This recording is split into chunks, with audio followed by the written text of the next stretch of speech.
दोस्तों जय श्री राम। क्या बहना क्या भाई, दोनों एक समान और इस चीज को दर्शाया गया है।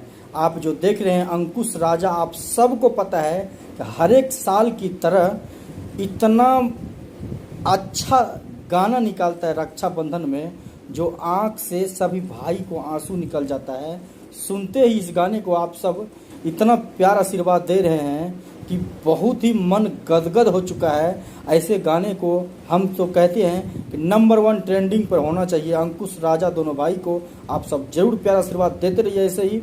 और आप सब अगर इस गाने को नहीं सुने हैं तो प्लीज़ जल्दी से जाइए यूट्यूब चैनल पर, और यूट्यूब पर ये गाना आपको देखने को मिलेगा। अगर नहीं मिलेगा तो आप सर्च मारिए, आप जो लिखा हुआ देख रहे हैं घड़वा के लक्ष्मी बहिना, आप सब जरूर सर्च मारिए। और बहुत ही दर्दनाक गाना है ये, रक्षाबंधन का। एक भाई बहन का प्यार क्या होता है।